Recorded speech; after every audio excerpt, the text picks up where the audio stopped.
My name is Lena Hart. I am 35 years old. And 3 months ago, my mom handed the $5.2 million business I built from scratch over 12 years to my older sister like it was a birthday gift. We were sitting at this nice Italian restaurant in downtown Denver when my mom slid a folder across the table, smiled, and said, "We've decided your sister will take over from here. It makes sense. She has kids. She needs stability." Before I could even process the words, my dad leaned forward, looked me straight in the eye, and added, "You'll work under her. She deserves it more. She has kids." I remember my fork hitting the plate a little too loud. The couple at the next table glancing over, my sister trying to hide a smirk. I did not cry. I did not argue.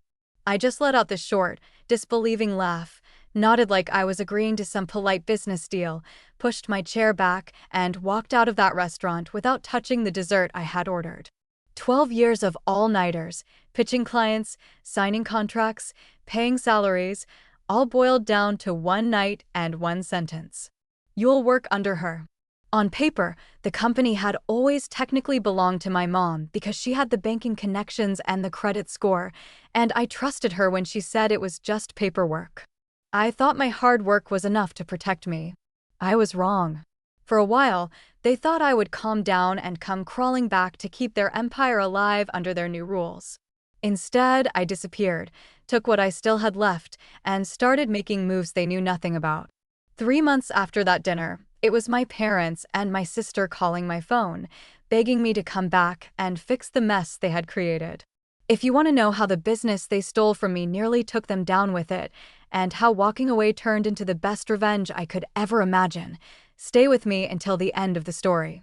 Growing up, I always knew I was the strong one in the family, which was just a nicer way of saying I was the one expected to figure things out on my own. We lived in a quiet neighborhood outside Denver, the kind of place with track houses, cul-de-sacs, and kids riding their bikes until dinner, sprinklers ticking in the background every summer evening. My mom, Evelyn, worked at a bank, and my dad, Thomas, was a civil engineer who spent half his time on job sites and the other half tinkering with blueprints at the kitchen table. My older sister, Rachel, was the golden child from the very beginning. She was 5 years ahead of me. Straight A's, student council, the kind of kid teachers would point to and say, "Why can't you be more like her?" When I was little, I honestly thought the sun rose a little brighter on Rachel's side of the house. If she forgot her lunch, Mom would drive it to school. If I forgot mine, Mom would say, "You'll survive. Just grab something from the cafeteria." If it started small in ways you could excuse, Rachel got the new clothes, the new phone, the better bedroom. I got hand-me-downs and a pat on the back for being so low maintenance. When Rachel got older, moved to Chicago, and started climbing the corporate ladder in HR for a big company, the gap between us turned into a canyon. Mom flew out to help her move into her first nice apartment. Spent a week setting up furniture and organizing closets. She wired money to help with Rachel's down payment on a condo. Called it an investment in her stability. She paid for Rachel's MBA without blinking, talking about how it was for the grandkids' future. When I brought up college costs for myself, Mom just looked at me over a stack of bills and said, "You're resourceful. You'll figure it out." Like it was a compliment and not a dismissal. So I did. I pieced together scholarships, took on part-time jobs, pulled long shifts at a coffee shop and a campus tech lab, doing homework on 15-minute breaks and pretending I wasn't exhausted. Then Rachel had her first pregnancy, and everything that was already tilted just slid further to her side. There were complications, scary ones, hospital stays, tests, late-night phone calls with doctors. I remember one weekend in particular. I was home from college studying for finals when Mom got a call that Rachel's blood pressure was spiking. Within an hour, she had thrown clothes into a suitcase, canceled everything on her schedule, and was on the first flight to Chicago. She didn't ask if I needed a ride back to campus, didn't check if I had groceries for the week. She just hugged me quickly at the door and said, "You'll be okay, right? Your sister needs me." After that, the dynamic in our family changed in a way that never shifted back. Rachel wasn't just the golden child anymore. She was the fragile one, the miracle mom who had been through so much. Any decision, any argument, Any plan for the future got filtered through one question. But what about Rachel and the kids? It was like there was an invisible scale in our house. And anything involving Rachel automatically weighed more. When I won a regional design contest in college and got invited to this little award ceremony in Boulder, I was so proud. I printed the email, stuck it on the fridge, and begged my mom to come. She promised she'd be there, asked what she should wear, said she was proud of me. The morning of the event, she called from the airport, her voice already in that rushed, distracted tone. She had to fly to Chicago instead because Rachel had a big interview and was stressed about childcare, and Mom felt like she needed to be there. "We'll celebrate your thing later, honey," she said. "You know, your sister has a lot on her plate." My dad showed up alone that night, clapping a little too loud when they called my name, telling me how proud he was. But even he shrugged and said, "You know how your mom is with your sister? She's been through a lot." That sentence became the excuse for everything. When Rachel got a promotion, Mom sent flowers, a handwritten card, and a gift card to a fancy restaurant in Chicago. When I landed my first freelance client designing social posts for a local gym, Mom said, "That's nice, but is it stable? Is it a real job?" She said it with this half smile that made it sound like a joke, but it never felt funny. When Rachel needed help with daycare tuition, Mom dug into her savings. When my laptop died right before finals and I asked if she could help me replace it, she sighed and said, "Can't your dad help with that? I've already stretched myself so thin for your sister." So, my dad and I drove around town, found a used laptop on Craigslist, and he paid for it in cash while apologizing for not being able to do more. I learned early on not to expect my mom to show up for my milestones the way she did for Rachel's. If I invited her to something and she came, it felt like a surprise. If she didn't, it felt like confirmation of what I already knew. Out of pure self-preservation, I stopped asking. Instead of chasing her attention, I turned all that frustration into fuel. I started teaching myself design, social media, storytelling. I spent nights on YouTube tutorials and free online courses, building websites on that beat-up laptop. While other people were out at parties, I took every odd job that let me practice. Flyers for school clubs, logos for local bands, Instagram posts for a friend's Etsy shop. I loved it. But under that love, there was a dull ache that never really went away.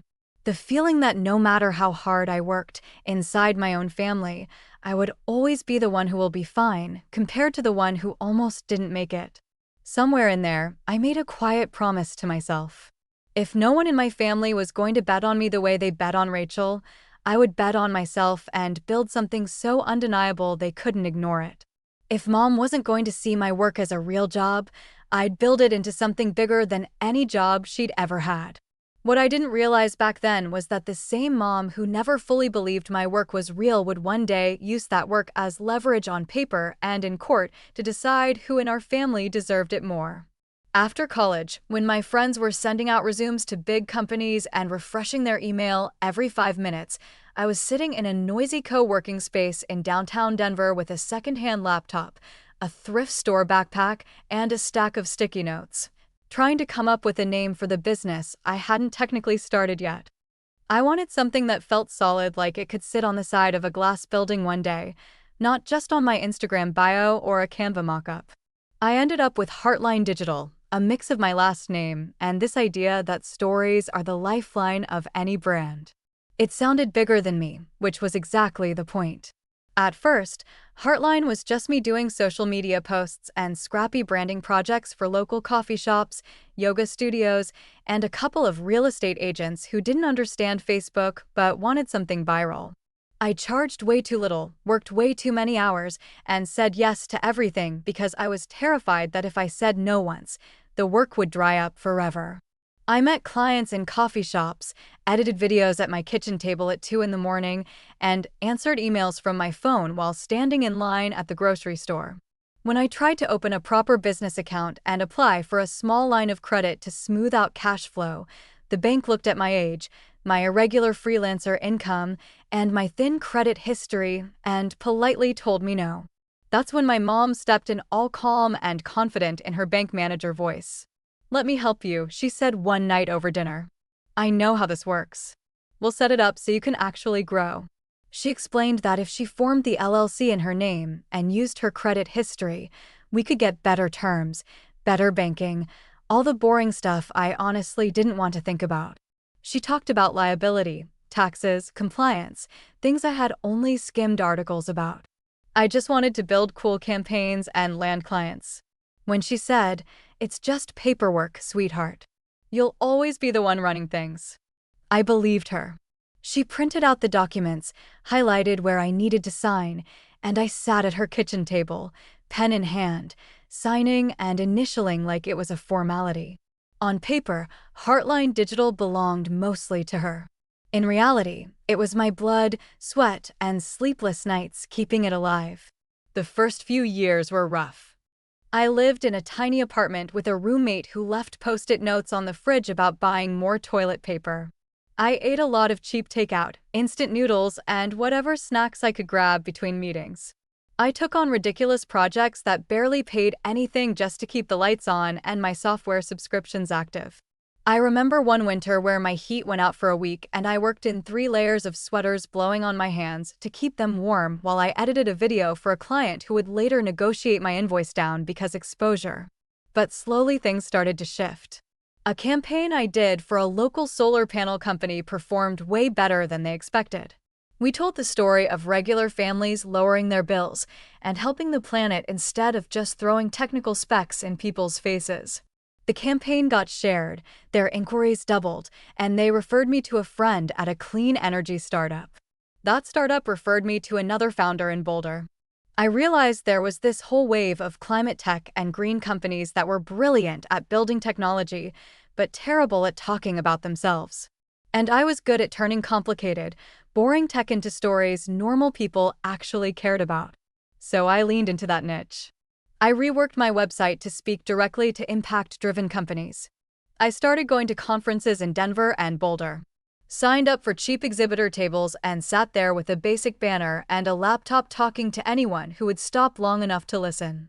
I spoke on tiny panels about storytelling for impact, worked at ugly hotel bars with founders in Patagonia vests, collected business cards, and followed up on LinkedIn like my life depended on it.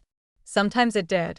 Slowly, Heartline grew from me alone in a noisy co-working space to a small team sharing cheap office space in a renovated warehouse district just outside downtown.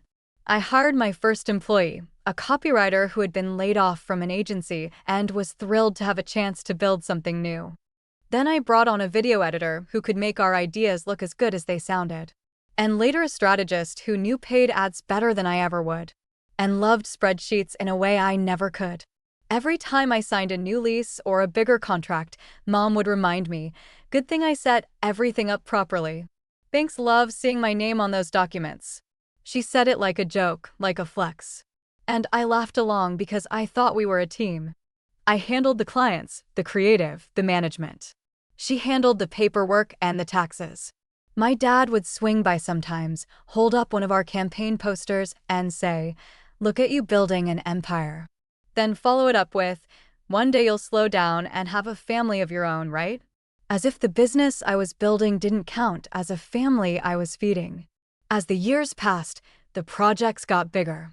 We weren't just designing logos and social posts anymore. We were running full-scale digital launches for startups about to announce funding rounds, building content strategies for companies expanding into new markets, producing video series that actually changed how people saw clean energy. I flew to San Francisco for client pitches, to Austin for a conference, to New York for a workshop.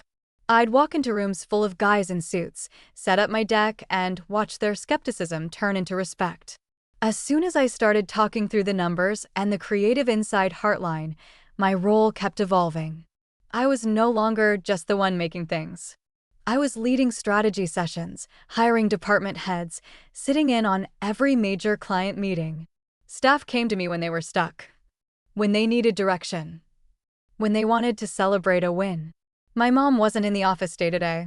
She'd stop by occasionally, say hi to people, ask about revenue and projections, then leave. But every time we needed a bigger credit line or wanted to negotiate better terms on something, her name and her credit history were what smoothed the way. She never let me forget that. We're a good team. She'd say, "You're the vision. I'm the foundation." It felt good at the time. My dad liked to brag about us. He'd tell friends, "Lena and her mom built this thing together," even though she couldn't have explained a single campaign if you'd put a camera in her face.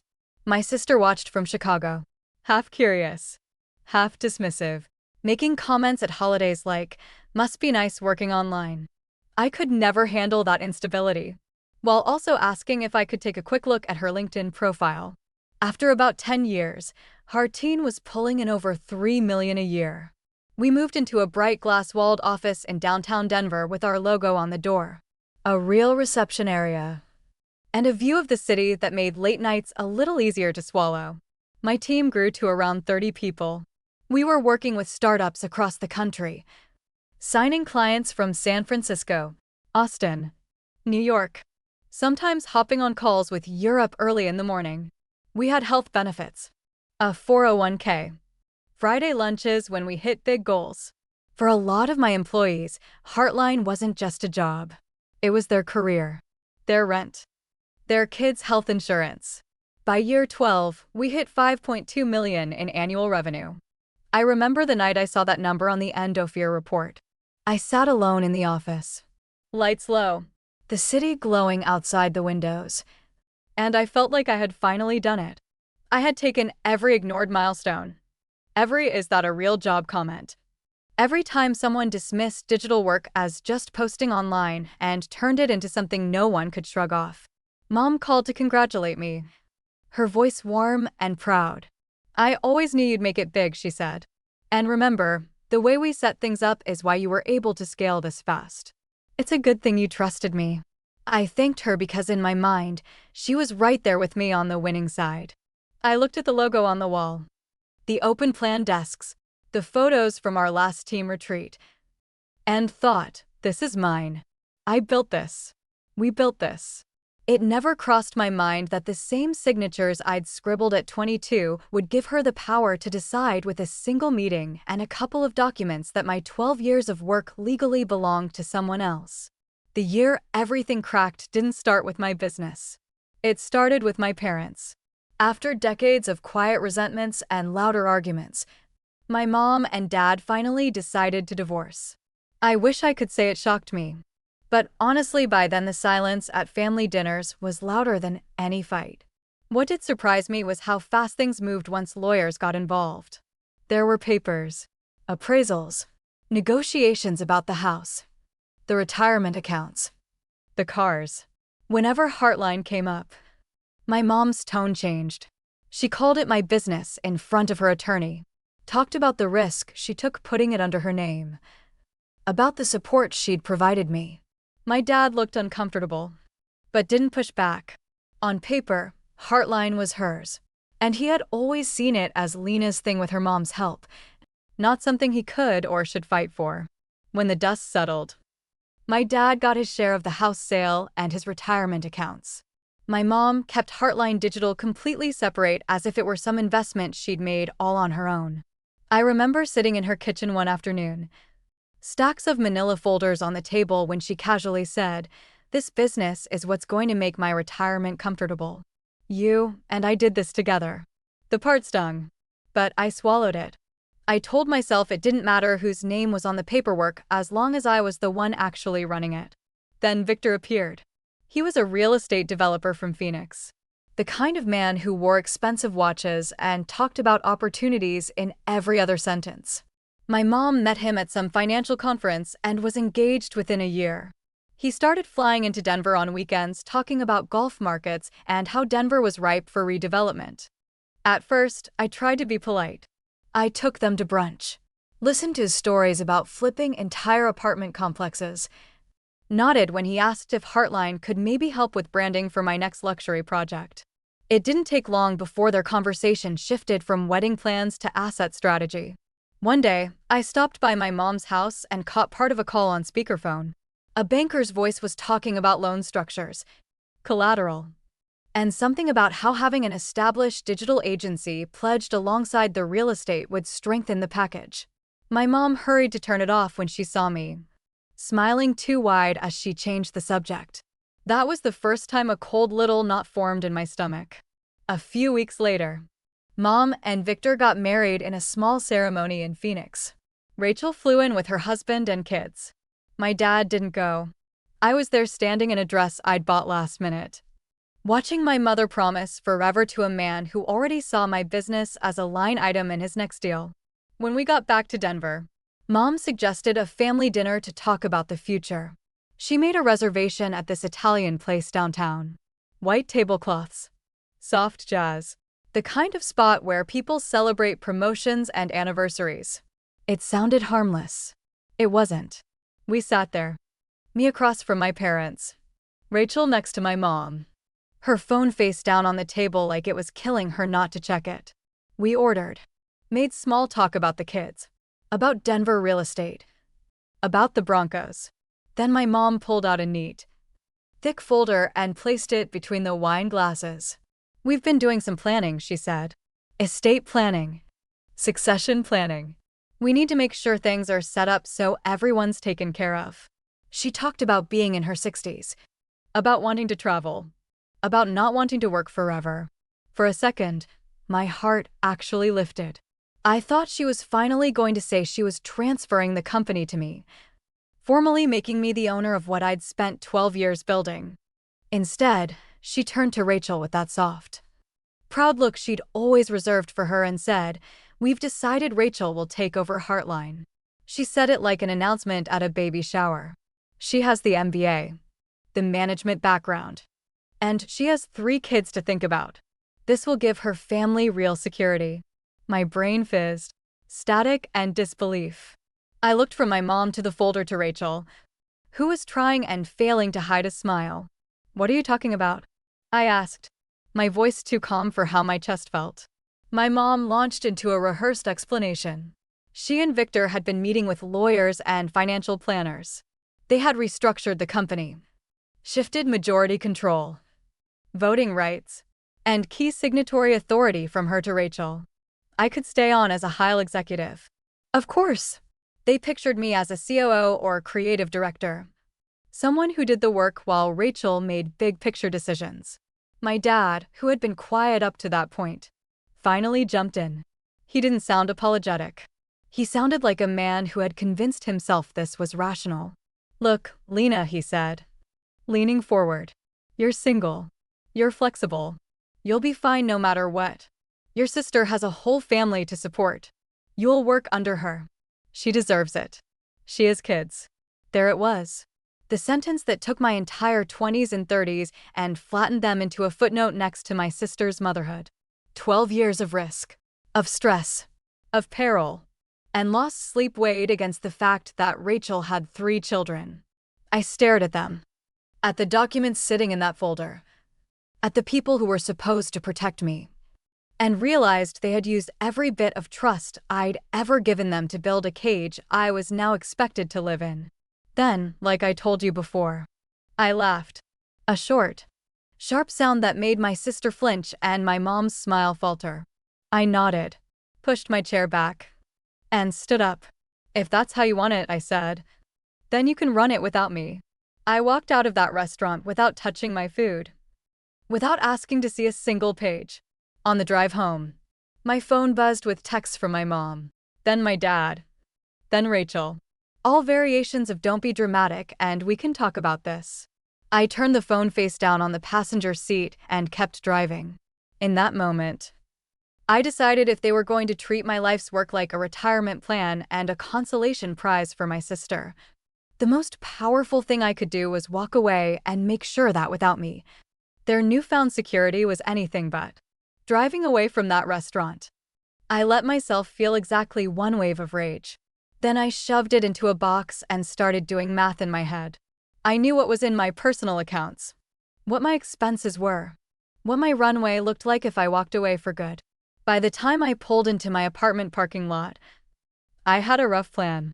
I had about $450,000 saved between my salary, bonuses, and the tech stocks I'd been quietly investing in over the years. I had no kids, no mortgage, a beat-up car that was paid off, and a brain full of everything that actually made Heartline valuable. If they wanted the shell of the company so badly, they could keep it. I'd take the part that lived in my head and start over. The next morning, I walked into the office like it was any other day. I didn't tell my team what had happened at dinner. I just watched the people I'd hired and trained hustle to meet deadlines and answer client calls while my sister sat in a conference room with my mom and her laptop open, looking at spreadsheets she barely understood. Around noon, I sent my resignation email. It was short, polite, and final. Effective immediately, I was stepping down from my role at Heartline Digital. I copied my mom and my dad on it and attached a separate file with everything my team would need to transition projects smoothly. I didn't rant. I didn't accuse. I just cut the cord they thought I'd never have the guts to touch. Then I went home, opened my own laptop, and started drafting the next chapter. Within a week, I had filed paperwork for a new company under my name alone, Bright North Studio. No hidden majority owner, no 4 convenience signatures. I hired a lawyer this time, a woman who specialized in small business and who looked me dead in the eye and said, "We're going to make sure no one can ever do to you what they just did." We set up the LLC properly, opened accounts that belonged only to the business, and mapped out a structure where any future partners would be exactly that.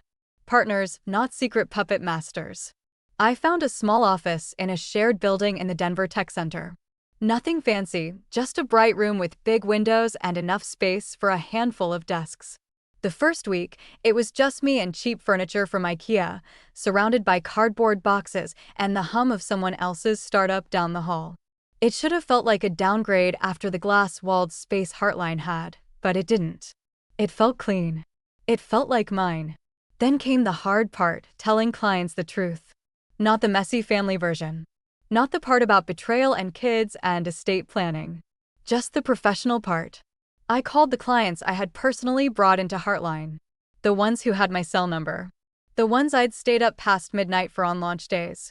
On each call, I said some version of "There's been a change in ownership and leadership at Heartline.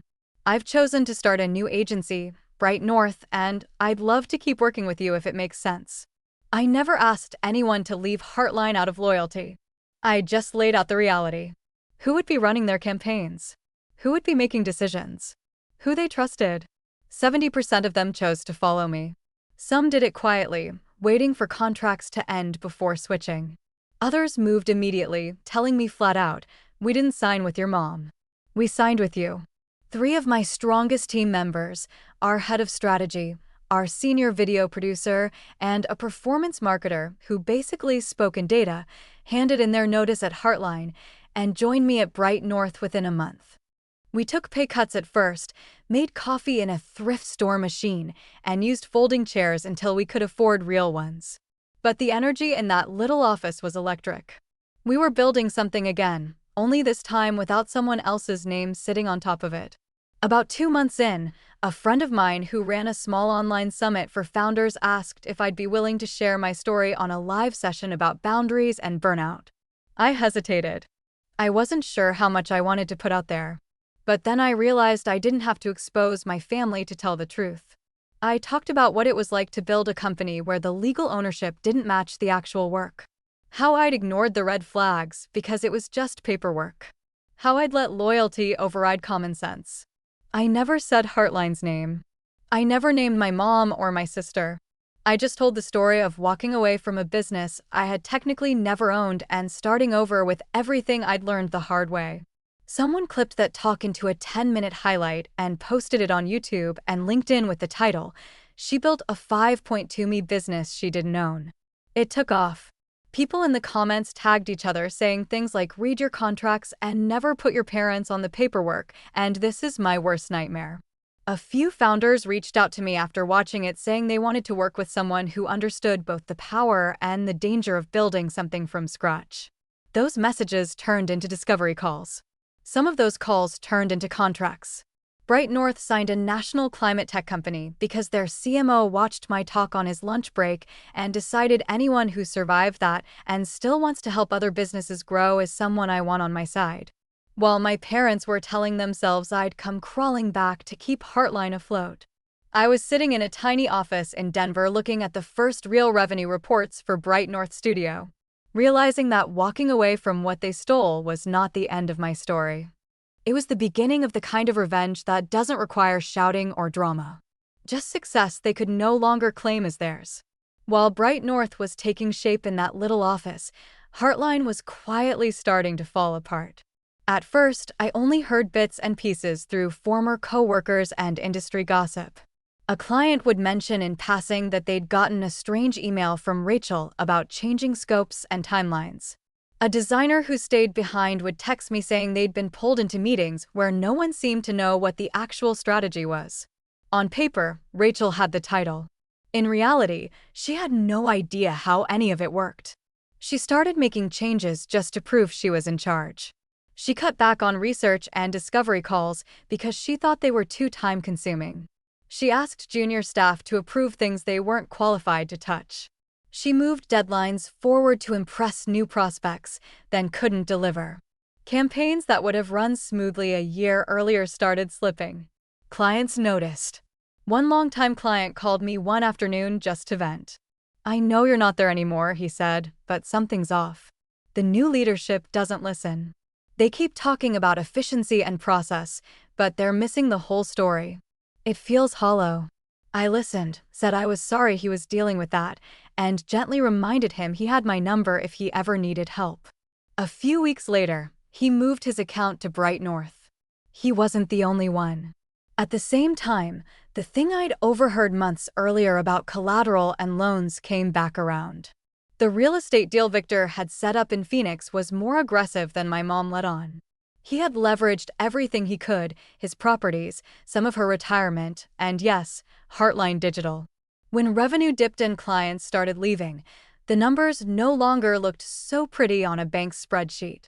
3 months after that dinner at the Italian restaurant, my phone lit up with my mom's name in the middle of a workday. I stared at it for a second, then answered. Her voice sounded tight the way it did when she was trying not to panic. "Lena, we need to talk," she said. "Can you meet us?" "Who's us?" I asked, even though I already knew. "Your father, Rachel." "Me," she said. "Please. It's important." We met at this small cafe near the Denver Tech Center. The kind of place where people hide behind laptops and cappuccinos. I walked in wearing jeans and a Bright North hoodie, hair pulled back, my laptop bag slung over my shoulder. They were already there, sitting at a corner table. My mom looked tired in a way I hadn't seen before. My dad kept adjusting his glasses. Rachel's confidence had slipped. She looked like someone who hadn't slept well in weeks. For a second, seeing them like that almost cracked something in me. Then Rachel opened her mouth. "You've put us in a really difficult position," she said like I was a misbehaving employee. "Clients are leaving to go with you. Staff are following you. It's not fair." I held her stare and said, "They're adults. They chose where to go. I didn't force anybody." My mom jumped in trying to smooth it over. "Regardless of how we got here," she said, "the reality is Heartline is struggling. The bank is breathing down our necks. We need you back, Lena. You know the clients. The team respects you. If you come back as COO under Rachel, we can fix this for the family." My dad nodded, leaning forward with that same logic he used at the restaurant. "Sometimes you have to put aside your pride for the greater good. Your sister has a family to support. You're still young. You'll work under her, but you'll still be important." I let them talk. I asked a few questions, not about their guilt or excuses, but about numbers, revenue, debt. The loan tied to Victor's development, the covenants they were in danger of breaking. The more they reluctantly shared, the clearer it became. Heartline wasn't just wobbling. It was sinking. And if I stepped onto that ship, I'd be dragged down with it. "You could buy it," Rachel blurted out at one point, desperation cutting through her tone. "Mom said we could transfer control back. If you just come in and fix it, maybe we can sell later for a good price. We all win." The idea should have felt satisfying. The girl who built a company she never owned, swooping in to buy it for pennies on the dollar. And for a second, I did consider it. I pictured taking back the logo I designed, the name I came up with, the office I'd decorated. But then I saw what else came with it. A mountain of debt tied to a real estate deal I'd never agreed to. A board made of people who had already proven they'd sacrifice me for convenience. And a family who still believed their needs outranked my autonomy. No, I said finally, calm and clear. I'm not coming back. I'm not working under Rachel, and I'm not buying a company that only started falling apart because you didn't think I was worth owning it in the first place. My mom's eyes filled with tears. We're your parents, she whispered. This is your family. You made a business decision, I replied. These are the consequences. I stood up, left enough cash on the table to cover my coffee, and walked out. 18 months later, Heartline Digital was gone. They sold it to a larger agency for a fraction of what it had once been worth. The buyer cared about a few client contracts and some equipment, not the story behind it. The proceeds barely covered the debts from Victor's failed project. My mom had to sell her house in Phoenix, move into a small apartment, and start over in her 60s. Victor quietly exited the picture when the money dried up.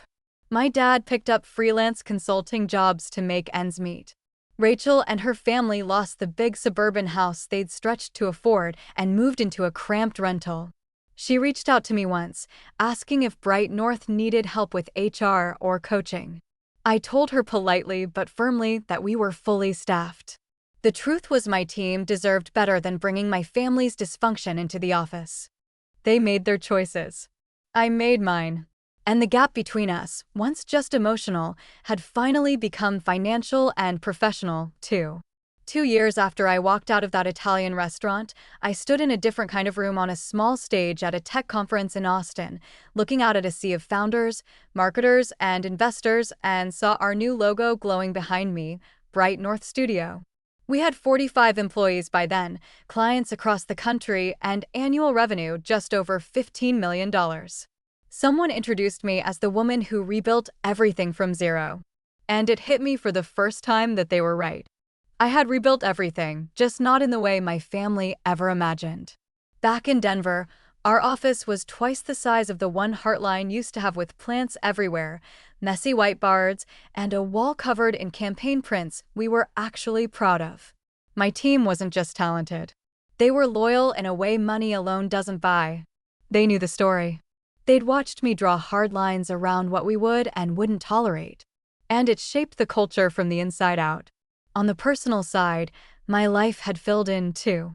I was dating Eli, a software engineer I met at a climate tech event. He knew the whole messy family saga and never once suggested I just forgive and forget. He respected my boundaries, my time, my work.